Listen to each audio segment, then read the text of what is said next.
Your commentator is Basil Rysdale.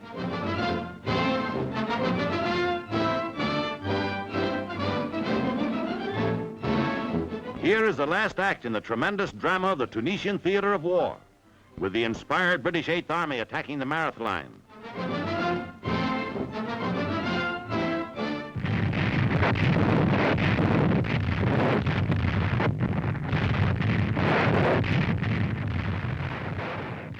Within range of German guns, they paused humbly for divine guidance before coming to grips with the enemy.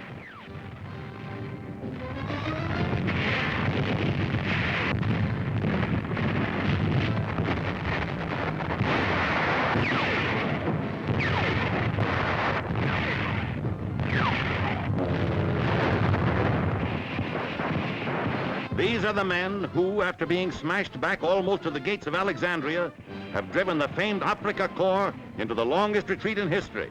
And now they blast them from the Mareth line. Tanks and artillery concentrate on the Gabas Gap. As the British advance westward, prisoners accumulate in ever-increasing numbers until it becomes a problem to organize facilities to get them to the rear and into temporary camps.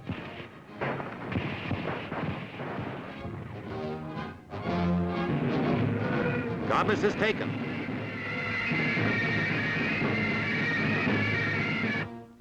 El Hama falls at the same time. The overjoyed native inhabitants discard hated Nazi badges. Liberty now instead of goose-step regulations. General Sir Bernard Montgomery of the victorious Eighth Army enters the city through streets lined with cheering crowds. Certainly, here is evidence that the British will be welcomed on the continent when other great days come. On to Sfax, the tanks rumble. There's an old-time foreign legionnaire. Meanwhile, the North African commander-in-chief, the American General Dwight D. Eisenhower, is preparing a brilliant strategy. The American Second Corps moves out of the Kasserine Pass and regains ground lost in an earlier setback that came close to disaster.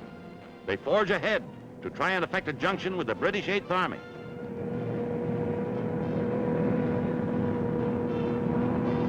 General George Patton, their field commander, watches a clash between the spearheads of his armored divisions and Nazi Mark IVs.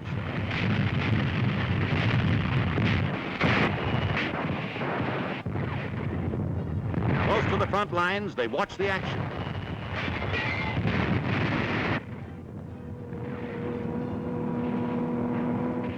There's a Nazi dive bomber letting one go.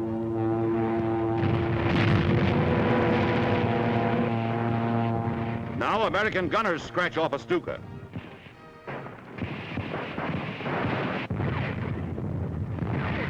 There's another, on its way to becoming a heap of flaming junk. It is American drive on the flanks of von Arnim's Afrika Korps that at last eases the burden of the battling British Eighth Army, which has borne the brunt of the struggle until now. The battery remains of Axis mechanized might. An advance guard of Tommies approaches an American scouting force. And then they meet, 15 miles east of El Guatar, a great moment in the drama of North Africa. But Yanks and Tommies are too happy to think of great moments as they make the most of this one in the way that soldiers will, when there's a relief from tension. Cigarettes come out and are passed around. They find out quickly that they don't speak exactly the same language, but they have a good time exchanging helmets and ribbing each other about Cockney or Simon Pure American speech.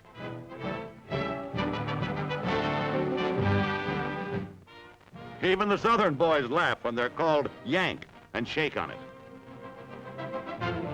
General Eisenhower and General Montgomery meet on the battlefield, and it is from this moment on that the coordinated plan for the final offensive is set.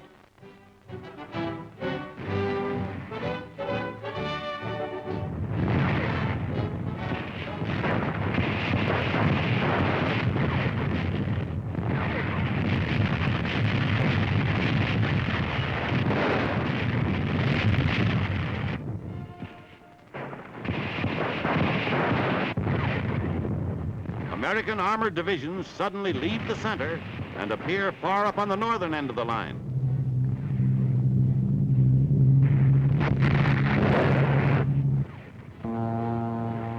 Salvos of bombs frustrate every attempt of the Nazis to concentrate reserves and supplies.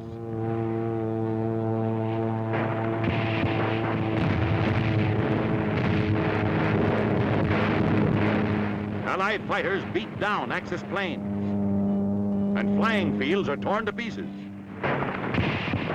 The Yanks threaten Mater, and von Arnim is caught with his main forces too far to the east. American artillery finds targets with an accuracy that astounds the Germans.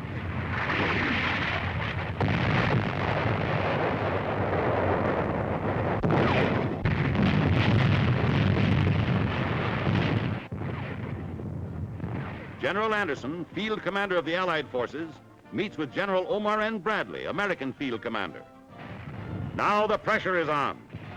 There's the naval station at Bizerte, being pounded by American shells.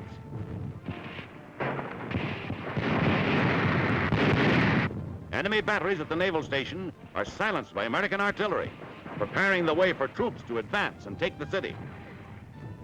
Here they come, and the infantry is still queen of battle as it moves in to play the major role. At the city gate, a halt for a moment. Not because there's a speed limit within the city, but because caution rules. Booby traps and snipers are everywhere, and these American boys have learned to be cautious the hard way. It will take a miracle shot to get him. A sniper is located. And that's the end of him. The ruins of Bizerte look safe, but these Yanks are taking no chances. The city of Tunis falls almost at the same moment, and advance patrols of the British First Army begin to mop up snipers. It isn't long before the Axis rear guard in the city decide that they don't really want to die for Hitler. From Bizerte to the Cap Bon Peninsula, Germans docilely quit cold, even the high-ranking officers.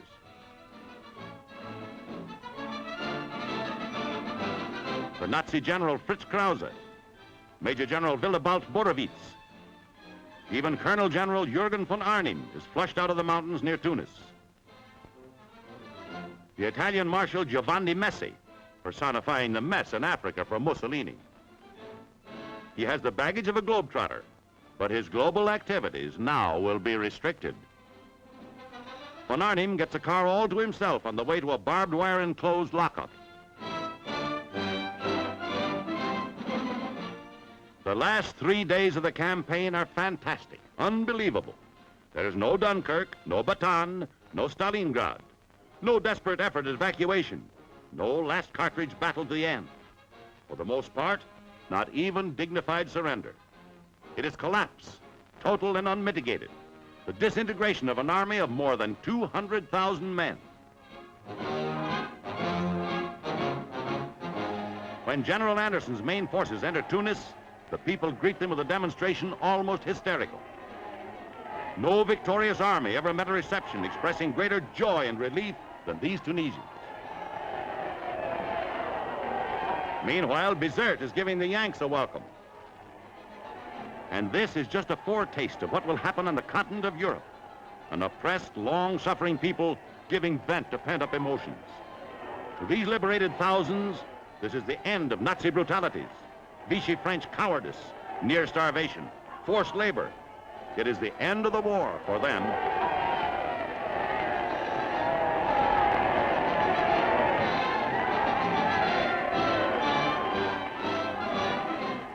General Eisenhower's achievement, a milestone in the march for freedom.